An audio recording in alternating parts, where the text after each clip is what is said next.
भीमसेनजींसारखा माणूस आणि गायक कधीच होणार नाही, ज्येष्ठ गायिका लता मंगेशकर यांचं प्रतिपादन. जर्मन बेकरीतील बॉम्बस्फोटात मृत्युमुखी पडलेल्या नागरिकांना कसोटीपटू व्हीव्हीएस लक्ष्मणकडून श्रद्धांजली. भारतीय संगीत आपल्याला प्रत्येक विषयाचा आत्मशोध घ्यायला लावते, शास्त्रीय गायिका किशोरी आमोणकर यांचं मत.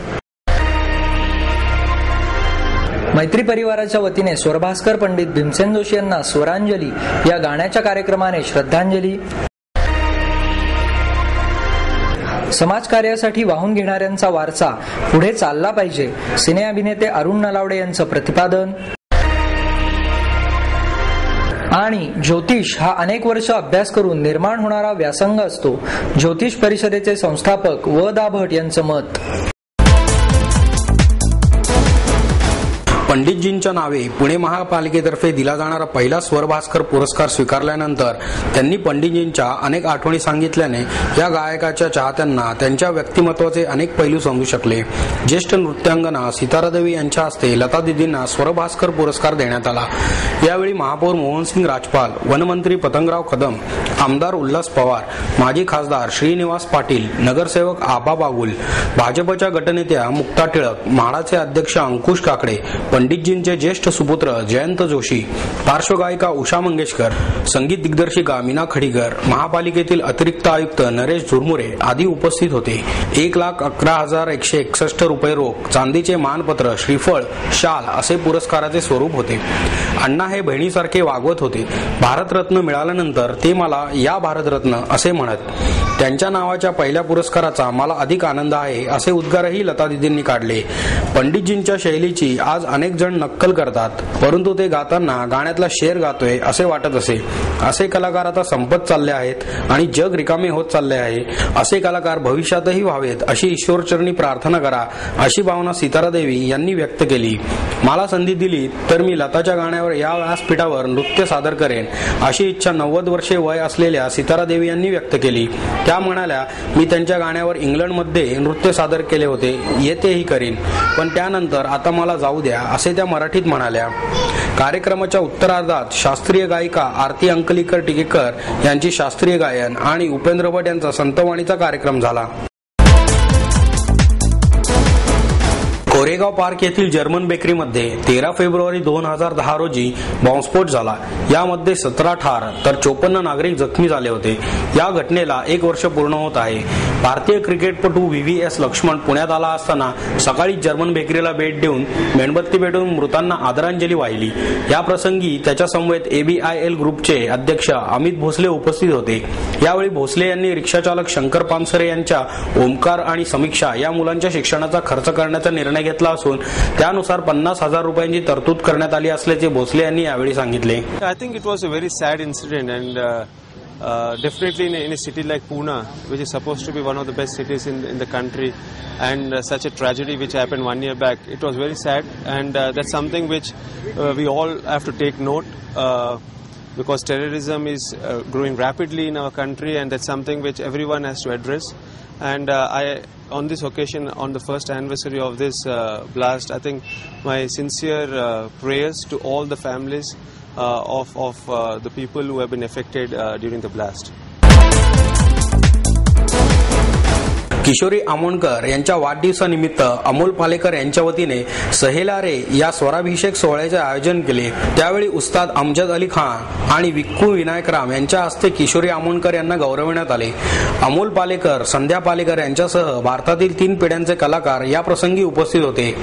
नव्या पिढीच्या कलाकारांना आशीर्वाद देताना किशोरीताई म्हणाल्या, भारतीय शास्त्रीय संगीताला एक उच्च स्थान आहे. ते जितके उंच होईल तितके मोठे करण्याचे काम कलाकारांनी करायला हवे. संगीत उंचीवर घेऊन जाण्याची जबाबदारी या मुलांकडून होते आहे. जेव्हा या मुलांचे सत्कार होतील तेव्हा त्या ठिकाणी गावे अशी माझी इच्छा आहे. माझ्या आयुष्यात मी संगीताच्या ज्ञानाचा अभ्यास आणि उपासना करत आले, मात्र तेव्हा पैसा, पुरस्कार, प्रतिष्ठा या कोणत्याही गोष्टी समोर ठेवल्या नाहीत. आतापर्यंत मला खूप पुरस्कार मिळाले, परंतु हा सत्कार मात्र खऱ्या अर्थाने माझ्या ज्ञानाचा असून त्याच्यापुढे मी नतमस्तक होते. इतके माझे सुरांचे विश्व मोठे आहे. दरम्यान सहेला रे या स्वर सोहळ्याचा प्रारंभ उस्ताद अमजद अली खान यांच्या सरोद वादनाने झाला. राग झिंजोटीने त्यांनी सरोद वादनास सुरुवात सुरुवात केली. राग खमाजमध्ये सादर केलेल्या रचनांना रसिकांनी उत्स्फूर्तपणे दाद दिली. योगेश सामसी यांनी साथ संगत केली. नॅन्सी कुलकर्णी यांची चेलो या वाद्यावर उदय भावाळकर यांच्याबरोबर जुगलबंदी झाली.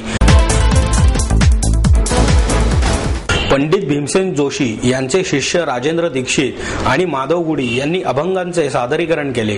जय जय रामकृष्ण हरी या भजनाने कार्यक्रमाचा प्रारंभ झाला. त्यानंतर राजेंद्र दीक्षित यांनी रूप पाहता लोचनी, पंढरी निवासा, सखा पांडुरंगा, इंद्रायणी काठी, देवाची आळंदी, माझे माहेर पंढरी या रचना सादर केल्या.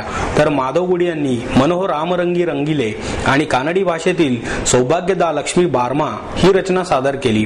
त्यानंतर संगत संतन की करले, पालखीच्या संगे आज मन माझे नाचे या रचना सादर करून रसिकांना मंत्रमुग्ध केले.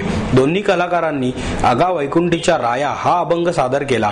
कार्यक्रमाचा समारोप पंडित जोशी यांच्या स्वरातील भजनाने झाला. ध्वनिमुद्रिकाच्या माध्यमातून हे भजन सर्वांना ऐकवण्यात आले. हार्मोनियम संजय गोगटे, व्हायोलिन गोसावी, पखवाज अविनाश तिकोनकर, तालवाद्य माऊली टाकळकर, तबला विनीत तिकोनकर, तानपुरा अरुंधती दीक्षित यांनी साथ संगत केली.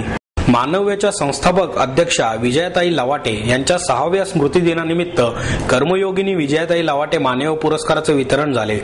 पुरस्कार अहमदनगरच्या स्नेहालयाचे मानद संचालक डॉक्टर गिरीश कुलकर्णी यांना लोकमतचे संपादक अनंत दीक्षित यांच्या हस्ते प्रदान करण्यात आला.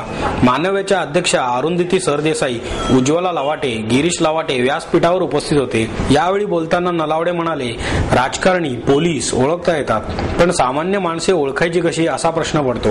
श्वास चित्रपटाच्या निर्मितीच्या वेळी विजयाताई यांना भेटलो होतो. त्यांचे काम एवढे मोठे असेल असे वाटले नव्हते.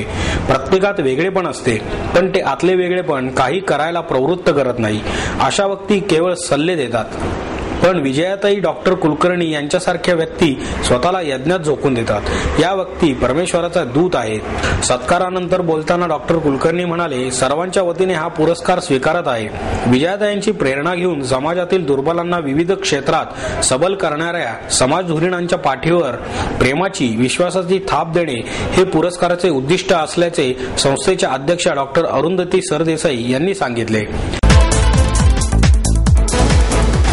व दा भट यांच्या अमृत महोत्सवी वर्षानिमित्त आयोजित कार्यक्रमात प्रसिद्ध निवेदक सुधीर गाडगीळ यांनी त्यांची प्रकट मुलाखत घेतली. या मुलाखतीत व दा भट यांनी ज्योतिषशास्त्राबरोबरच त्यांचा जीवन प्रवास उलगडला. यावेळी बोलताना भट म्हणाले, मला लहानपणापासूनच वाचनाचा छंद होता. माझे ज्येष्ठ बंधू ज्योतिषी असल्याने त्यांच्याकडील पुस्तके शाळेत असल्यापासून वाचायला मिळाली. त्यामुळे मला ज्योतिषशास्त्राचे मूलभूत ज्ञान प्राप्त झाले. ज्योतिषशास्त्रात माझा गुरु कोणीही नाही, पण श्री के भट यांच्या कामाची पद्धत आणि वेद शास्त्री यांचे तत्वज्ञान अनुभवायला मिळाल्याने मला ज्योतिषी होताना अप्रत्यक्ष फायदा झाला. ज्योतिषाची भूमिका कायम हितचिंतकाची असते. त्यामुळे एखादा वाईट योग असेल तर तो स्पष्ट शब्दात सांगण्यापेक्षा वेगळ्या शब्दात परिस्थितीची जाणीव करून द्यावी. पैशासाठी 12 ग्रहांच्या 12 राशींचा अभ्यास करून ज्योतिष सांगणारे अनेक जण आहेत, पण त्यात पूर्णत्व नाही. आम्ही गेल्या 25 वर्षापासून ज्योतिष सांगत आहोत, पण प्रत्येक वेळी काहीतरी नवीन शिकतो, असेही भट म्हणाले. ज्योतिष हे शास्त्र असून यास विरोध करणारे डॉक्टर नरेंद्र दाभोळकर यांना विज्ञान समजले नसल्याने त्यांना काय म्हणायचे आहे हेच अजून कळले नाही. ज्याप्रमाणे सामाजिक शास्त्र, गणित, मानसशास्त्र हे विज्ञान आहे, त्याचप्रमाणे ज्योतिष हे विज्ञान आहे. प्रत्येक शास्त्र दुसऱ्या शास्त्रापेक्षा वेगळे असल्याने सारखे परिमाण लावून ज्योतिष शास्त्रास विरोध करता येणार नाही, असेही त्यांनी सांगितले.